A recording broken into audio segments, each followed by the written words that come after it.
Beaucoup de chefs d'entreprise se sont tellement investis pour leur entreprise qu'ils ont du mal à accepter que les autres n'en fassent pas autant. Alors, ils trouvent toutes sortes de raisons de vous culpabiliser.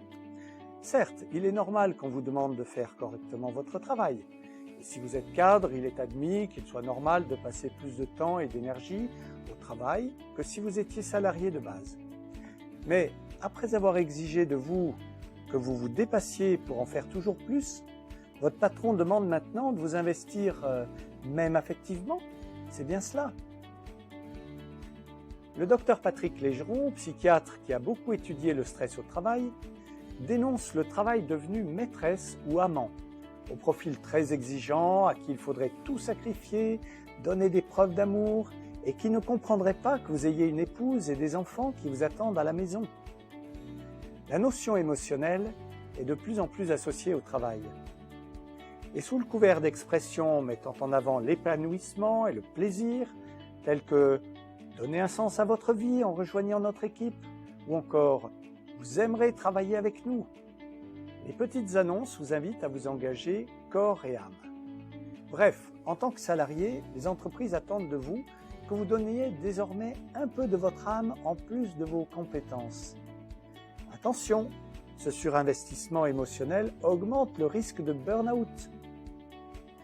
Avant toute chose, commencez par relire votre contrat de travail pour constater que, par rapport à ce document officiel, vous êtes dans les clous, vous avez un contrat de travail que vous respectez en termes de qualité et de temps de travail. Vous êtes payé pour cela, pas pour en faire plus. Ensuite, posez-vous la question de savoir ce qui est le plus important dans votre vie. Votre travail, votre vie de famille, vos loisirs. Au fond de vous-même, quel type d'équilibre souhaitez-vous entre tout cela? Vous réalisez que votre vie personnelle et familiale ont une grande importance? L'explicite valant toujours mieux que l'implicite, n'hésitez pas à le faire savoir, même à votre hiérarchie. Oh, pas de manière provocatrice, mais calmement et simplement, comme quelque chose d'évident. Vous pourriez ajouter que l'équilibre que vous trouvez en dehors du travail est justement ce qui vous permet d'accomplir correctement et consciencieusement votre mission professionnelle.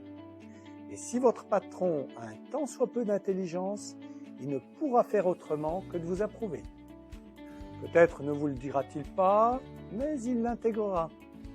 D'ailleurs, certaines grandes entreprises commencent à signer des accords concernant l'équilibre vie privée, vie professionnelle, ce qui prouve qu'elles reconnaissent toute son importance. Une dernière chose, le fait d'avoir recadré publiquement vos priorités vous donnera une grande force intérieure et contribuera à votre propre construction personnelle.